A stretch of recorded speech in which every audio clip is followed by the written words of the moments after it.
Today on the Coaching Life Podcast. You have to sacrifice that which is most valuable to you currently that is stopping you from your goal. That's the idea behind a goal as well. You know, a lot of people out there think, I'm going to set goals. That's great. Goals are great, but unless you take action to reach those goals, it doesn't matter what you want. So first step to that is understanding and evaluating what you want. I think it's good to do that on a recurring basis. One day, a couple of guys sat down for lunch and a conversation began. They talked about youth sports, how to be better coaches, how to be better parents, how to be better at developing young people. Not only for the games they play, but for life. That's what the Coaching Life is, a conversation. And we welcome you. Now, here are the hosts, Chris Stewart and Pat Martin. It's another day of the Coaching Life. Here we are. I'm Chris, sitting across from my good friend Pat, and my tongue is tied apparently. I guess so. We're a day late. Yeah, we're a little behind this week. That's all right. It's getting there. It's out there. They're hearing it. They're listening to it. That one was on me. Sorry, everyone. Hey, schedules. It's a busy week. With the long weekend, you know, you lose a day to get things done. Well, that's the truth. Yeah, you're not kidding there. I've been a day behind all week because of the Labor Day week that we've had, the weekend. Did you do anything special? I mean, you shouldn't do anything, right? Labor Day, you're supposed to just, if you're a laborer, aren't you supposed to rest that day? Yeah, I think so. Yeah, and I think that's kind of what I did. Oh, good for you. So, yeah. But you know, I kind of, those days because normally we have a JV football game on Monday, or there's other, sports games going on, and I don't like when that happens. I don't like missing out on that. It just seems like everything but some people get together as family, and we always do on Labor Day. You must have, because I texted you real early on Monday, and I never heard from you until Tuesday. So you did. You basically just ignored me for 24 hours, which is odd. I almost sent a message. I still don't remember reading that text. I don't remember what it was either. It just came to mind when I thought I would whine about it a little bit. I was complaining to somebody else the other day about them not returning my text. It's funny, the world that we live in now. Oh, I know. Everyone thinks that because you can text or Snapchat or whatever it is, you have the Facebook Messenger, that they expect that even if someone reads it. But that's the thing, that's the problem is you can see when someone has read your message. Right. I try to turn that off. Can you see it on my side, like on your end? What are they called? Read receipts.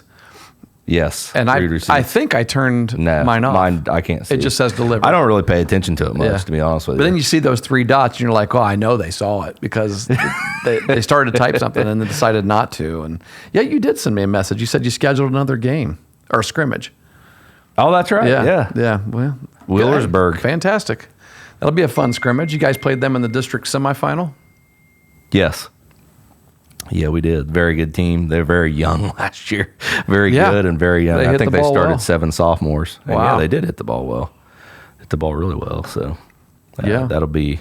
We tried to get. I think they're going to come to us the following year and get a regular season game, maybe, even if it's just a scrimmage. That's a team that I want to continue to play. Yeah. It's because historically they're well coached, very talented teams. Well, if you're going to go anywhere in the postseason, you're going to meet up with all those Division III, those teams that are in the same division. So we don't have a ton of. I guess now, I do. In the school that I'm coaching at, we do have a lot of Division IV schools in our league, and so we see a lot of those same schools in the tournament. But it's also good to get out and play. The other, White Oaks and teams that aren't in your league, or teams that may be a little bit further away. And whether that be a scrimmage or regular season game or whatever. But I still have 4 scrimmages. I haven't scheduled those. Done with the regular season schedule, but I got to schedule the 4 scrimmages. I've got 2. I think I'm going to schedule another one and then keep one in the pocket. We had 3 last year and it worked out pretty good. Plus our schedule was a little bit more full this year coming in. I've had some time to put it together. We have 26 scheduled, so. I wanted to stop at 26 and kind of leave some room, and plus just the way I saw them spacing out, it makes me nervous seeing how many games. I mean, even though you're not going to play all of those, it's as soon as you stack up. Like last year, I stacked up a whole bunch of games on week 2. And that was the best week of the entire season last year. It was. Week 2 was you went on an incredible run there. We did. We won a lot of games, but we also lost 4 starters to injury that week. And so then we spent the next 2 weeks with a banged up crew, you know, and lost 1 for the whole season actually. And but yeah, those are scheduling it's tough. I mean, there's a little bit of a chess match to it. A little bit, yeah. A little bit. I mean, there's not much you can do about your league schedule, though, and that's the important thing. And, yeah. You know, those other games that you tie in there, you're really just looking for an opportunity to get better, really. So that's the truth. You know. Yeah. Boy, a lot has happened between last week and this week. I mean, it was the start of the college football season. The Ohio University Bobcats had a nice win at home here to open up the season. Our boy played really well. Man, Curtis was phenomenal, wasn't he? Yeah, he was locked in, and I told him the other day. I said, "Man, you had a look in your eye," because he's a different personality than Nathan. Yeah, Curtis is he'll joke a lot more than it doesn't take things as seriously a lot. I mean, football he obviously takes it very seriously, and so the look I saw in his eye on the field, because I had the opportunity, I'll just drop this. I had my sideline pass down there. Right. The you're the team chaplain. Yes. Yeah. It's a really cool privilege. Get to serve as the team chaplain. So when they win, you get the praise, and when they lose, it's your fault. Well, they asked me. Here's the thing: they won 3 games last year. They asked me to come back and do it again this year. So apparently they don't put too much stock in it one way or the other. Well, the pressure's off then. Yeah, right. But no, I saw him Monday, and he said, and Curtis said, "Hey," I told him, I said, "Well, he's really proud of you." I said, "You were locked in, very focused." He doesn't make a pass unless he's sure he can. I mean, the receivers did a great job of getting open. They made some really great catches as well, but he was pretty sure when he let loose the ball. I mean, you knew that he only was going to give his guy a chance to catch it. Yeah. And what was he? I think he was 30, or he was 28 of 35 or something like that for 370 some yards, 4 touchdowns in the air, and then one touchdown. Yeah, I heard with his feet. I heard he didn't run. That's the rumor, and that's the talk about Curtis. Is he's more of your passing traditional quarterback. Which he was. Nathan was the runner. Yeah. He ran some of that option that they like to run, and he kept it. You know what I think that you said he doesn't throw the ball unless he knows, pretty sure he knows he's going to complete it. That might sound odd to a lot of people, but I think that falls back on his preparation and his study, understanding defenses and being prepared for the team that you're playing, and knowing what looks you're going to see and what defensive players are going to do and things like that. Yeah. It's not, he's just ready and confident about where he's going to throw it because he knows what's happening on the field. Definitely. So there's a golden nugget for being prepared for you today. Absolutely. Yeah. I'd say they're doing a little study this week because they're going to Penn State this week, heading up to Happy Valley. Happy Valley. Yep. State College, PA. It's going to be a big win. Yes, it would be a huge win. The last time they played up there, they beat them. That's right. Yeah. Well, I don't know the last time, but I remember them beating them. 9, I think. No, it was later than that. 2014, I believe it was. It was the year they were. In fact, they were going through the Jerry Sandusky stuff when OU went to play them, and so Penn State was obviously down about that. They're going to be ready this time. Well, right? They're going to be like, hey, remember last time? None of the current players obviously will, but there are people there, and the fan base. The coach. It's just the people there that they'll be like, okay, the last time we played these guys up here in our house, they beat us. Yeah, I think that's a unique thing with I would say outside of professional sports, because in professional sports you really don't get that a lot. I don't think from there's season so much to season. Parity.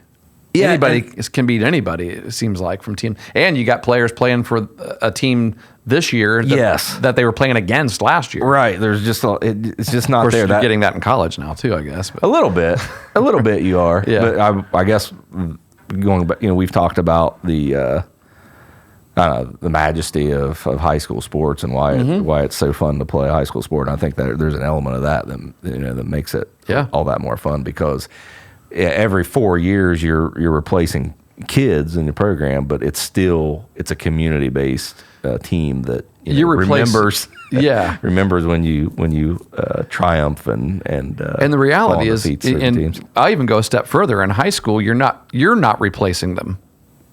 The school, I mean, right. It's a natural flow. Yeah, like in college, you're replacing them because it's your job to recruit them. A lot of college coaching comes down to how good of a recruiter are you. Yeah, and think about that from a relationship perspective, because you're going into homes and you're saying you're the type of person that I want. You're already building a relationship, but from you're getting the type of person, type of player that you need to fill a role that you're looking to fill. But at the same time, you're saying, hey, I want you. So you're right. That relationship's almost created immediately. It is when in college when you're recruiting those guys, and that's something as high school coaches we have to do on our own. And I think it's something that's very important to do. It's absolutely important. I mean, if they don't know that you truly care and love them and are genuinely interested in their best interest all around, right? It's hard to get anybody to perform for you. I mean, and you didn't sign them on as a recruit. They just came through your program because that's where they live. Yeah, and they love to play the game. Yeah. And it's the dynamics definitely are different. Of course, that's why I think it's important as a varsity coach, regardless of what sport you're coaching, to be involved with the youth and make sure they know who you are and show them support as well. And so you get a head start on that. You have that relationship before they even get there. Yeah. Hey, speaking of football and records and things like that, our Eastern Eagles are 3-0. Yeah, they're rolling. They are rolling, and I got to speak to them as well before their first home game, actually. Yeah, So you talked to you've had two football talks. I've had two football talks. Yeah. Yeah, I'm really proud of them. They're performing well. You want me to? I think I can relay this. I won't say who told me or anything, but I heard a very a great compliment for Coach Jackson at Eastern and the Eastern players as individuals. I was told that at the meet the team that Eastern had.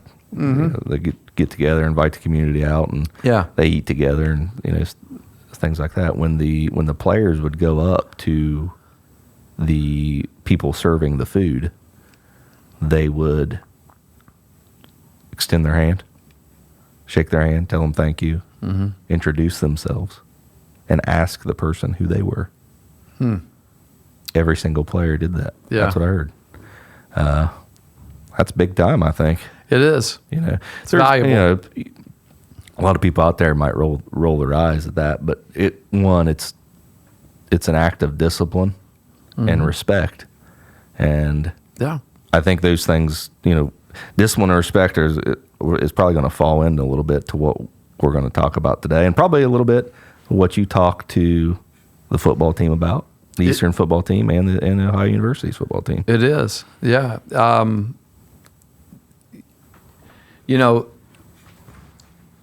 You and I have actually talked about that a little bit because we both have baseball classroom time, before practices or scheduled rain days or whatever they are. Maybe a little bit more of an extended classroom time. But there have been times when in our classroom sessions we didn't really talk about any baseball.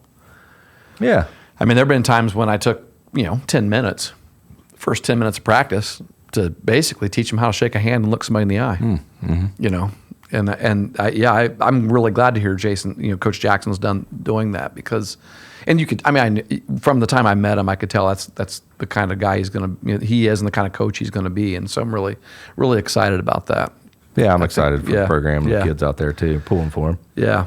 Well, at the first, I guess it was the second game of the season, the first home game they're preparing for.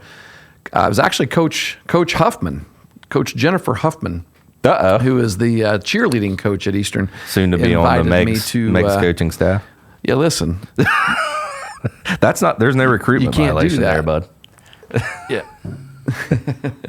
But so she invited me to come out and speak to the team, and of course, obviously, Coach Jackson was part of that as well. I mean, ran it by him. He knew I was coming, and during their team dinner, because the cheerleaders and the cheerleading parents were supplying the dinner for that night on a Thursday evening before the Friday night game, and so as I prepared for it and as I thought about what to say, there was a question that came to my mind, and it was a question that I just wanted each one of them to ask themselves, think about it, ponder it for a second, and then really, really, let your brain understand what you're asking and the kind of things that might be involved in answering such a question. Okay. All right. I'm ready for it. So the question is, what do you want?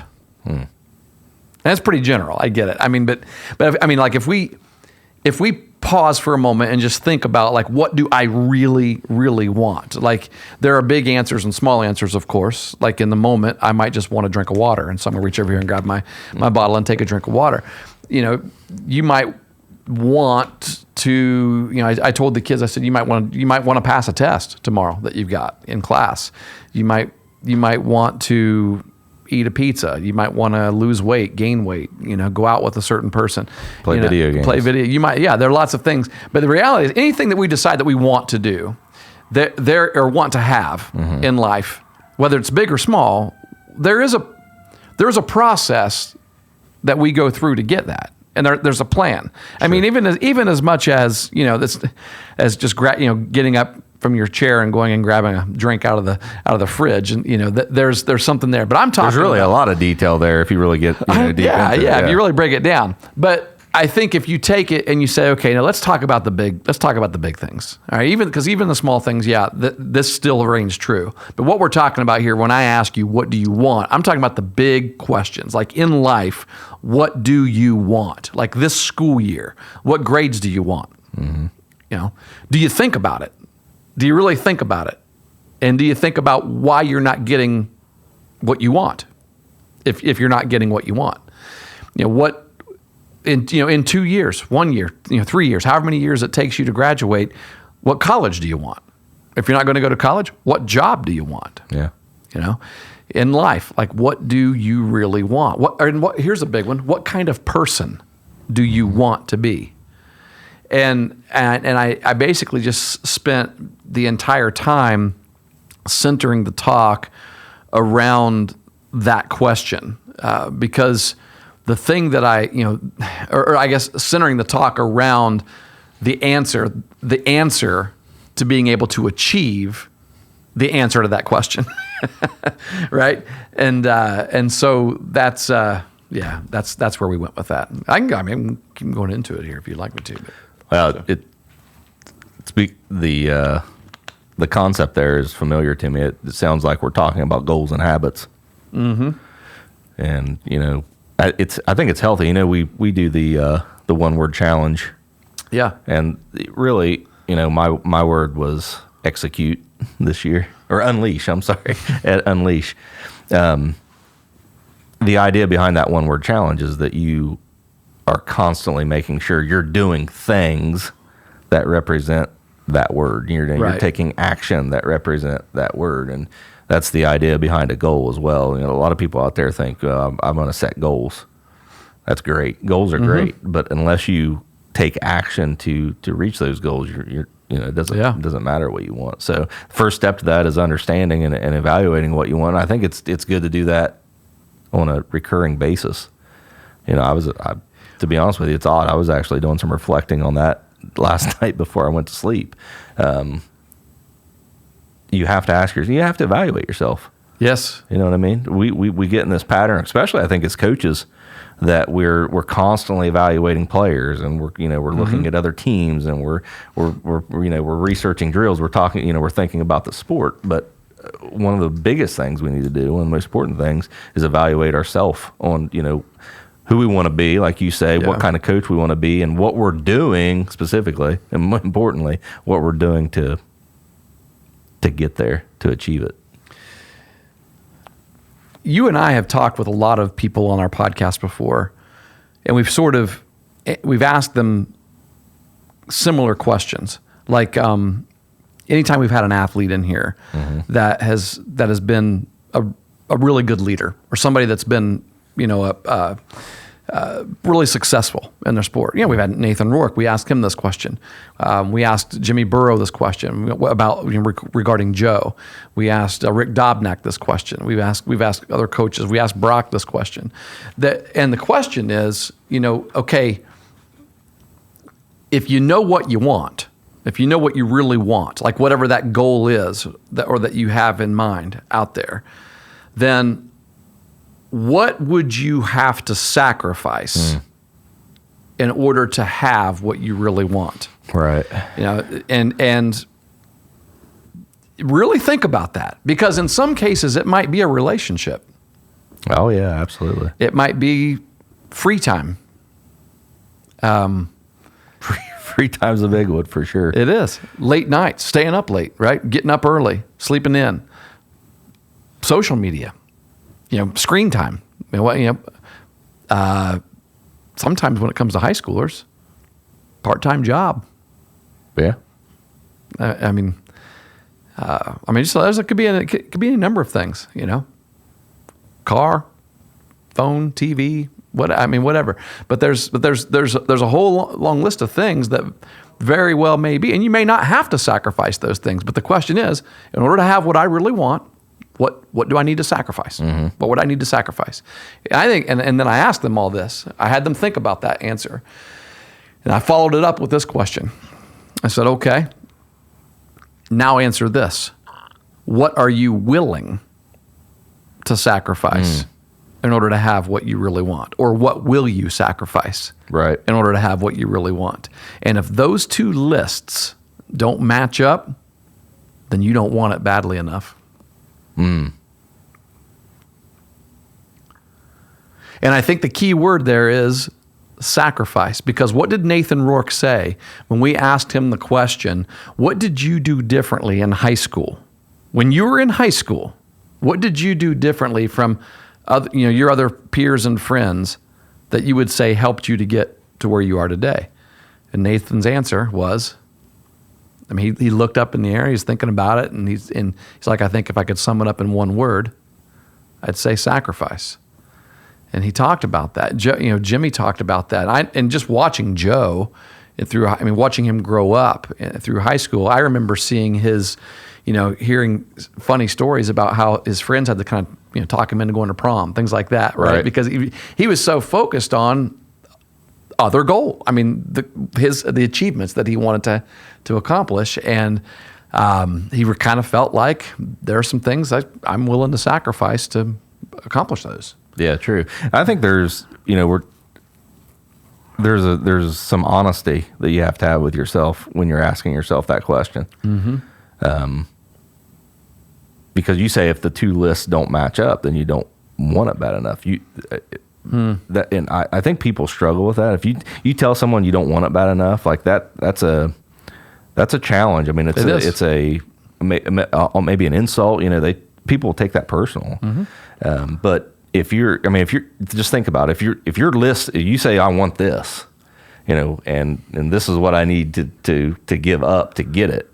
And then your other list that says this is what I'm going to do to get it doesn't match, then some of those things that you are saying you're going to give up, you want more, right? So you're not being honest with yourself about what you want if you're not willing to take that make that sacrifice. There is always going to be sacrifice for something that's big that we really want. And we know this is true in other areas of life. Really, if you and I right now said, I want to lose 20 pounds, I do. I want, and I might want to lose a little more than that actually right now. But I want, so that's something I want, right? And that's one of those goals that you're talking about. Well, in order to really truly be able to achieve that, there will have to be sacrifice. There's got to be a change. There has to be a change. Otherwise, you wouldn't need to lose it. Exactly. You will have to sacrifice. There are going to be other little things along the way that you want, but those wants are in disagreement with your big want. And so at that moment, and those little moments when those little wants, like let's say in between on the journey to losing that 20 pounds, the team's going out to eat today and we're at Wendy's and I really want some French fries, right? That's a little want, right? But that want is in disagreement with the big want. Yep. And so what do you have to do in that moment? You have to have some sort of, and this is sort of getting way ahead of me because this is actually step 2 this is like point number 2 in my talk, but I'll just go ahead and say it. You got to have some kind of a system in place in your life, in your mind, in your daily routine that makes it easy to say, no, I need to sacrifice that. I need to sacrifice that.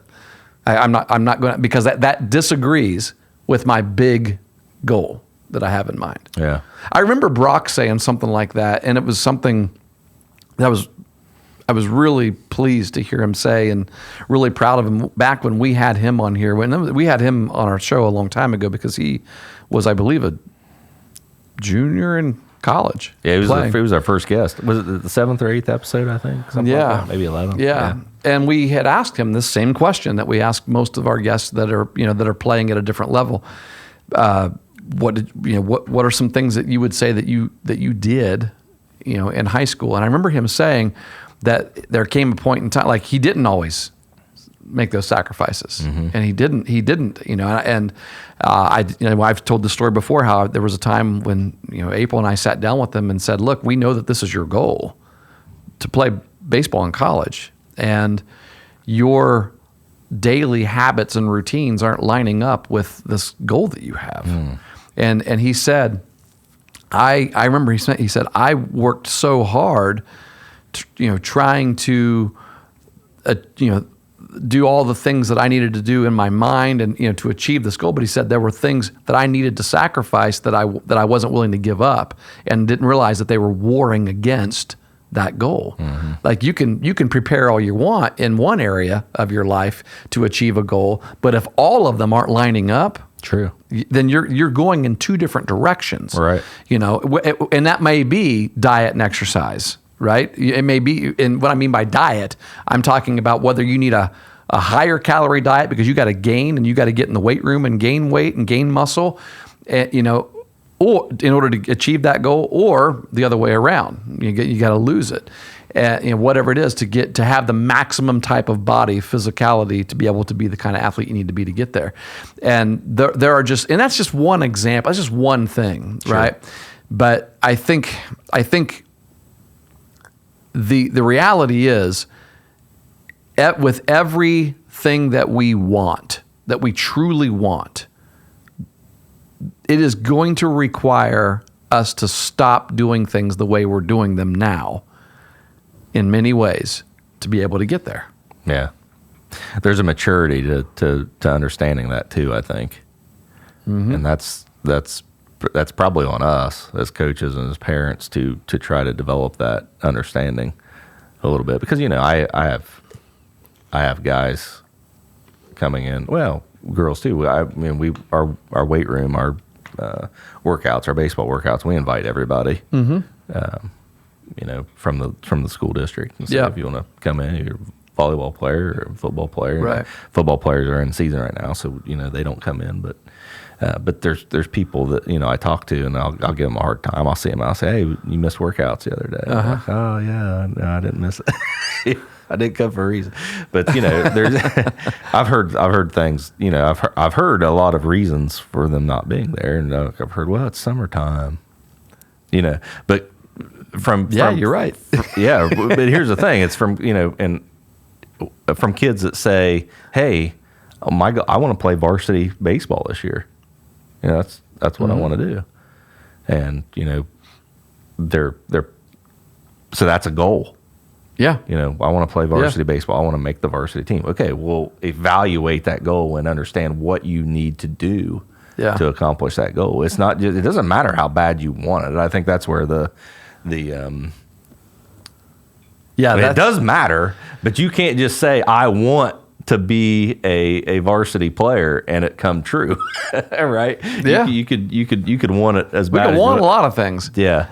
But it's not going to get us anywhere. I like what you said about having a system and a process. Yes. I think that could be very complex or very simple of just, looking for the opportunities to make sacrifice. I think a lot of times when we're presented with those opportunities, like going to McDonald's on a trip home very easily, and we just kind of go with the flow. We don't, just, okay, I'm hungry. It's late. It's quick, but identifying that as an opportunity right then, it's not in the gym. You're not doing skill work. It's an opportunity in life that you have to be disciplined, to support a habit that's going to get you what you want. Yeah. What you're looking for. And the what in that sacrifice is going to be different for different people. It'll be same for a lot of people. Yeah, right. But I think we can help define it though, what it might be. Like, what is the what? Like, someone might be like, well, what is it? What do I need to sacrifice? Well, answer it this way. You have to sacrifice that which is most valuable to you currently that is stopping you from your goal. I mean, whatever that is. And it might be a number of things. It might be one really big thing. But whatever that is. So look at your goal and then ask yourself, what are some things that I really want right now? Like I really like right now, but they're stopping me from that goal. Yeah. Well, those are probably the things that you need to sacrifice. Yeah. And here's the thing. You might be like, that's hard. Very hard. That's by definition what sacrifice means. Yeah. And that's what makes people like, Nathan and Joe and, these athletes, these elite athletes different. Yeah. Where do we get the whole idea of the word sacrifice anyway? I mean, you go back in history, back all the way back in Old Testament times when people, and this is real. It's not mythical. This is history. I mean, people really did. Right. And there were the Jews before Christ came, they would sacrifice. They would raise an animal.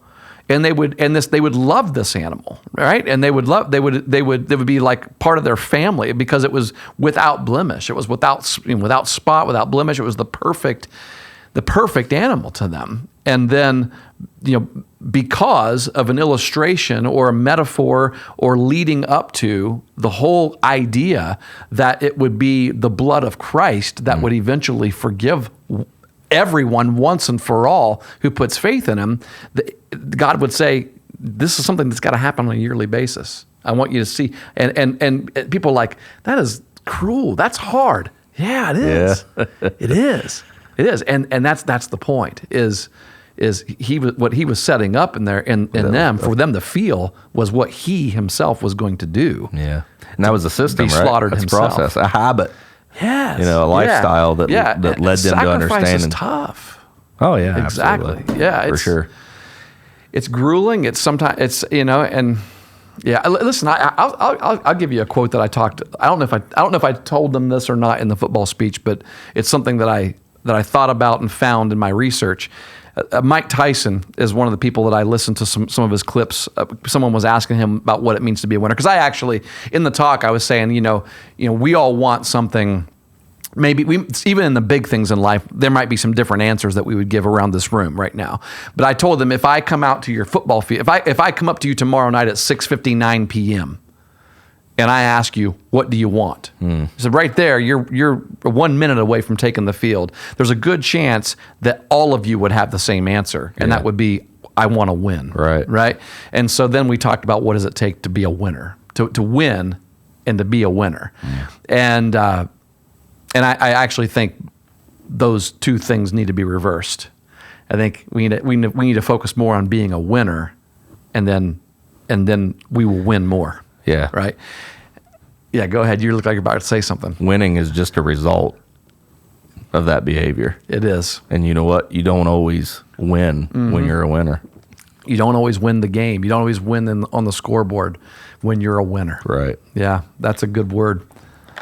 Someone asked Mike Tyson, what's it take to be a really great fighter? What's it take to be a winning fighter? And he said, and his answer was, it's not even necessary to be the greatest fighter that ever lived. He said a good fighter just knows where you want to go, and you have a plan to get there, and you stick to it. You're diligent, you're committed, and you're doing things that you might hate to do, but you're doing them like you love them. Doing things that you might hate to do, but you're doing them like you love them. He said that's what success is. Success is sacrifice. Those two things go hand in hand. Yeah. And then listen to this. This is actually the quote that I wanted to read to you. He said, "Unfortunately, a lot of the time, you can't have fun accomplishing your goals." That makes it rough, doesn't it? But that's part of the sacrifice, right?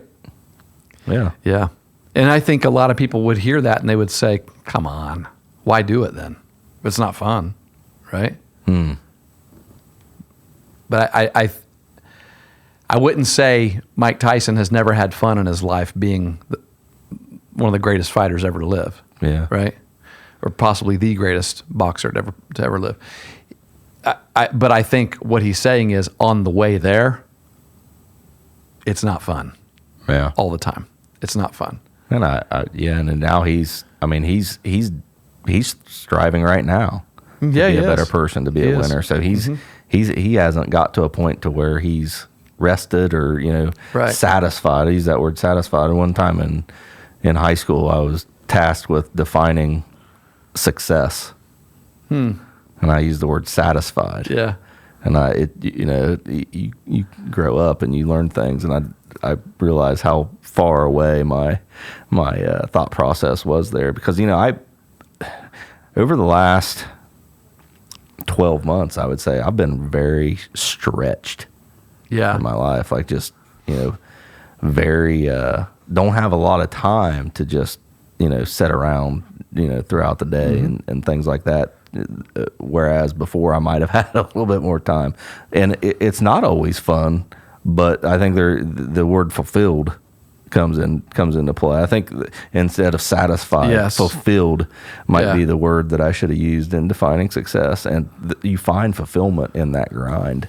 You do. Being stretched and, and understanding that you are making sacrifice and you are, doing things that you might not do if you didn't have this desire to get where you wanted to go. The fulfillment is a great feeling. Like it's a fun feeling, right? Yes. That's a good point. But getting to the fulfillment isn't a great feeling all the time. Right. And I think that's what Mike Tyson's saying. Yeah. It's I think it's a price you pay for the fulfillment. To be fulfilled, it's not always fun to get there. Once you're there, it's fantastic. Yeah. I've used that for, people's ask, how do I keep my kid from being afraid of the ball?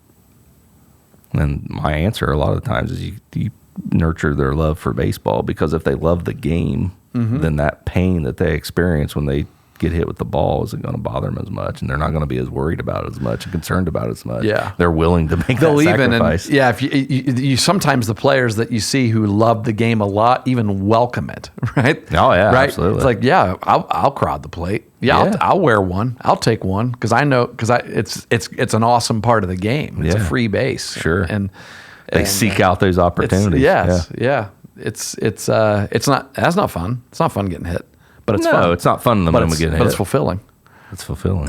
It's a sacrifice you make. It's a cost. Yeah, absolutely. Yeah. Good call. And, as you're feeling that pain, you might have a little giggle in your stomach. You might feel a grin on your face a little bit because you did a job. You did what you set out to do. What you did, inside of the game, there are always little wins and losses. So inside of a game, there are little battles, and what you did is you just won that contest between you and the pitcher. You won that one, and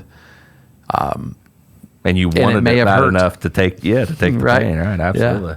Well, let's talk about this whole idea of a system, because I think that's the how. right? I mean, so what do you want? What do you need to sacrifice? But then how do you do it? And you talked about how along the way you have a big goal out here that's in mind, that's in view, but along the way you got to keep resetting the goal, or you got to keep resetting. And I think that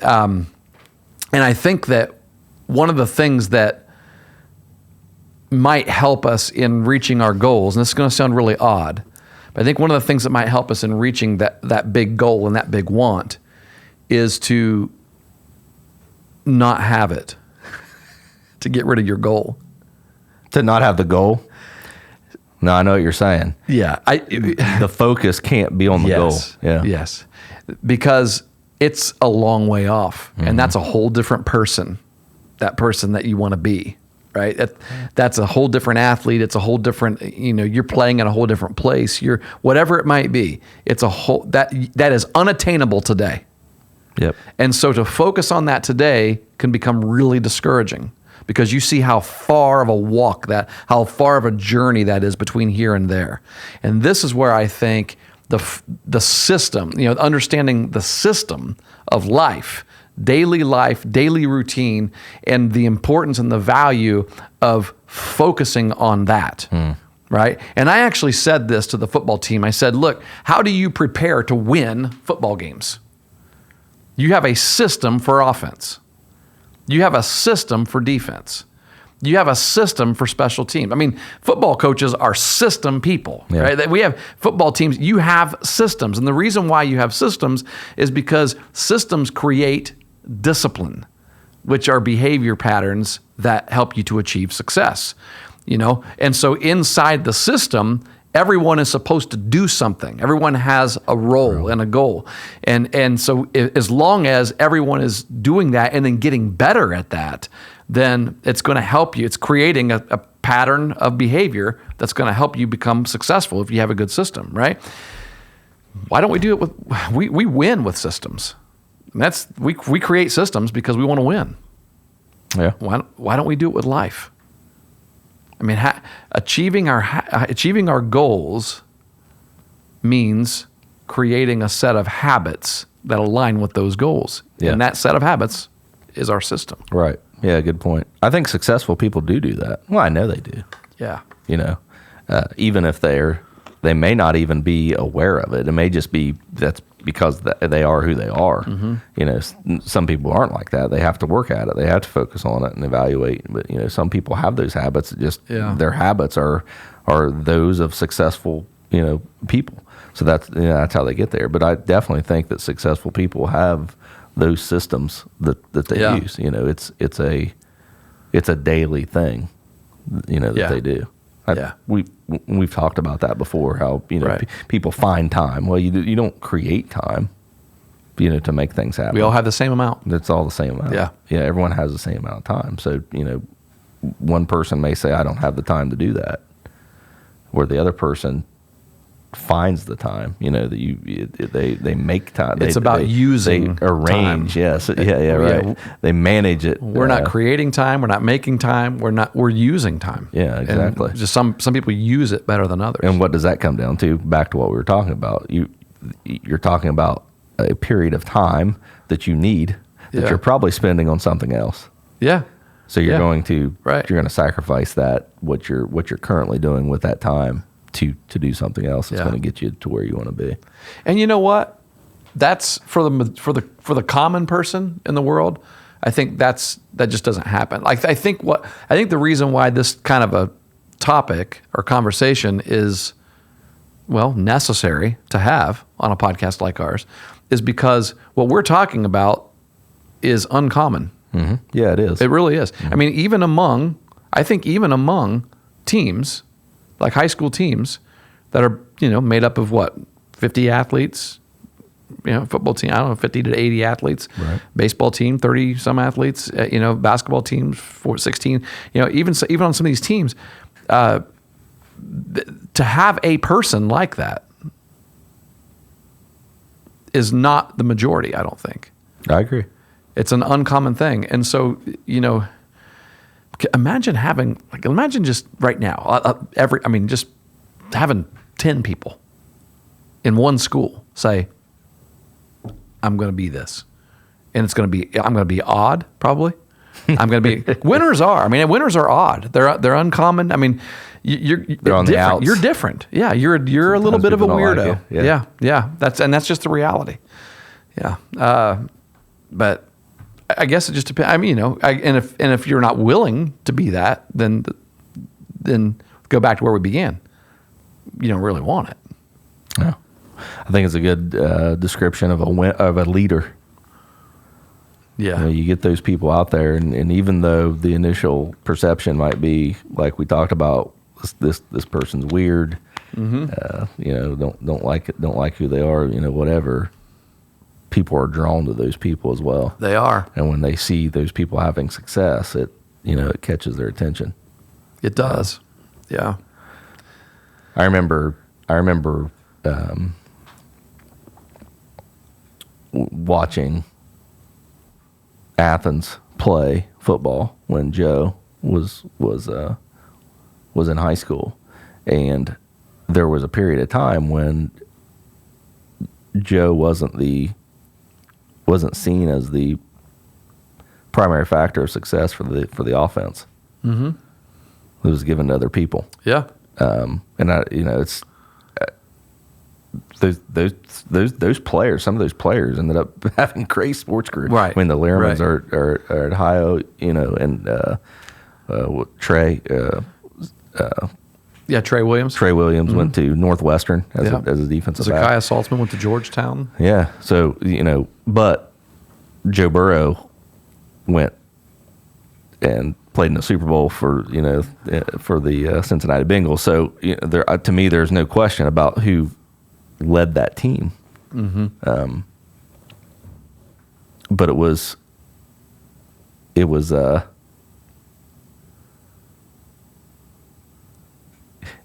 was such a leader that he made everyone around him so much better that sometimes it was unrecognizable who was the primary factor. Yeah, in his mind, it truly was about more. It was more about, and it still is, to be quite honest. If you watch him, it's about more of we win. We win. He only wants to do one thing. He only wants to win. He only wants to win. I mean, there's no doubt about that. It makes me sick. It doesn't matter what you ask him. People asking questions about the biggest contract. He might sign the biggest contract of any NFL player in the history of NFL next year, right? It'll probably be 250 guaranteed. But he may not. He may take some away from that. You never know. Yeah. You never know. Yeah. So anyway, I want to make sure that I say this too, because I did emphasize this in my talk with the Eastern football team as I closed that message. I said, one thing that we all need to realize, and we all, this podcast is about this as well. We need to understand that the world is bigger than our sport that we play, whether that be football, baseball, volleyball, cheerleading, track, soccer, golf, wrestling, any number of sports that we play. And when we speak of winning, that's what we're talking about. That, you mentioned it earlier too, that, being a winner creates opportunities to win, but you may not always win in the game. All right. And so I always wanted them to understand that who you are is more important than how you perform. Absolutely. And at least in this coach's mind, who you are is more important than how you perform. Those two things are linked. Absolutely. They are linked, absolutely. But who you are dictates how well you do in anything that you set your mind to do. Yeah. So not only are we talking about, sports being bigger, but we're talking about the life being bigger than our high school, than being bigger than our community. Yes. It's bigger than all those things in every aspect of life that we're thinking about. And so they are linked, but they are not the same. You have to work on that as well.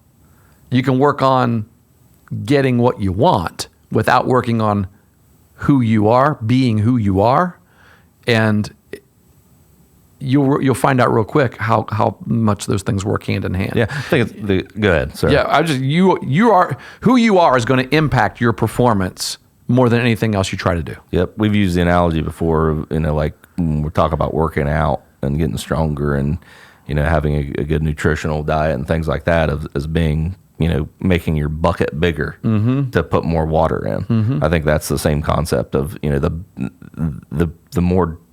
better person you are, the more time and effort you put into that, the better you're going to be at getting better at those other things, or obtaining those other things that you want to obtain. You're going to be, if you're disciplined in life, you're going to be disciplined in your craft.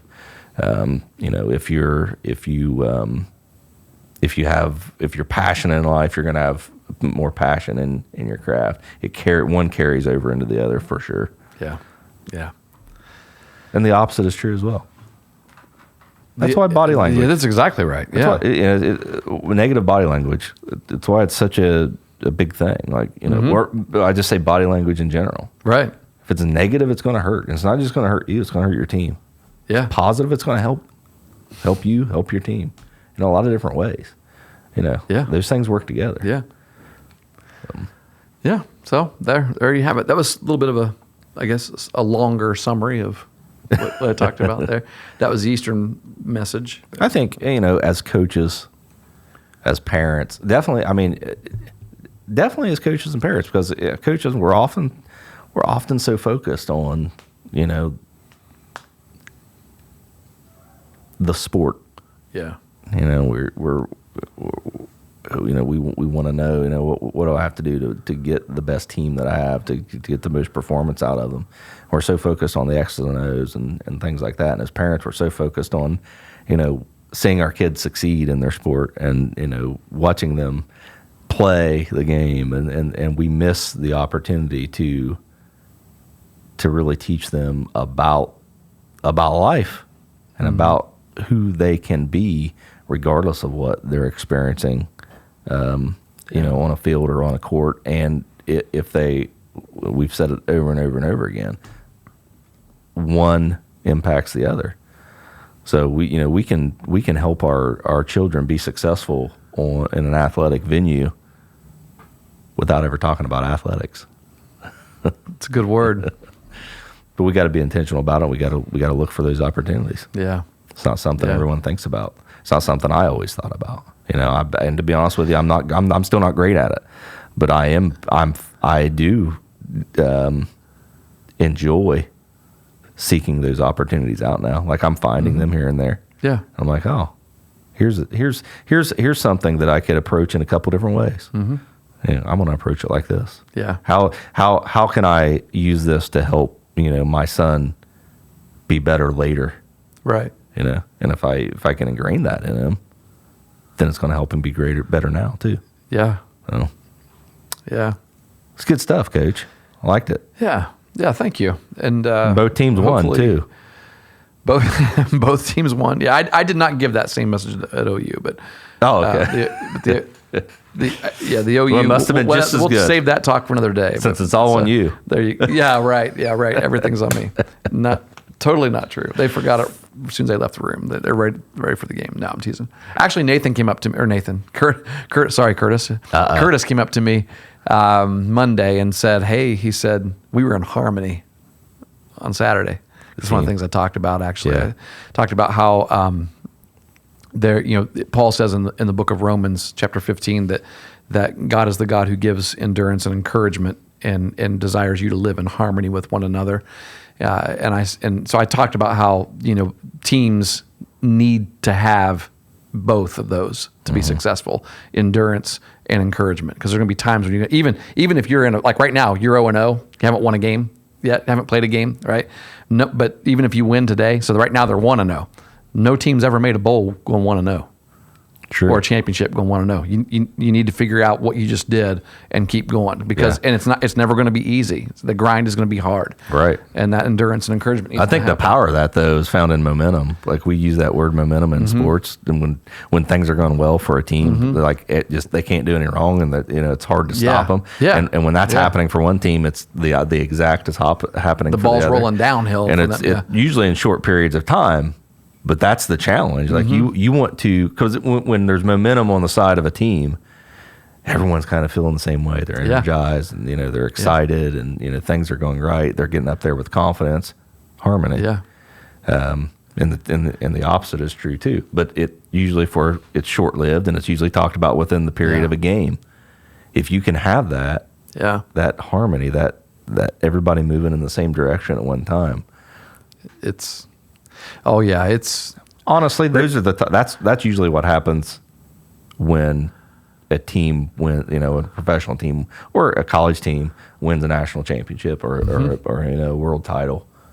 They have found that spot because listen, every NFL player is a stud. Right. They're all amazing athletes. They're all amazing football players from the top of the roster to the bottom. But they've the team that wins typically is as a team that have found a way to ride momentum. Which is moving as one. As one. Yeah. Yep. Yeah. For sure. Remind me to I'll save it maybe for next time or some other time, but remind me to tell you the harmony. Okay, well, don't forget it. There's a harmony. You have it written down? It's a really cool thing. I do. I think it's really cool that word is used because harmony is a musical term. Yeah. Right. So we'll save it. Yeah. Was it like the Jimmy V situation? Did you give the speech and then what were you like? So just remember, go out there and go Eagles. You screwed it up. Never mind. Oh, Jimmy with OU, go Bobcats. Was it Hoosier? Did he? Yeah, he coached for Indiana, right?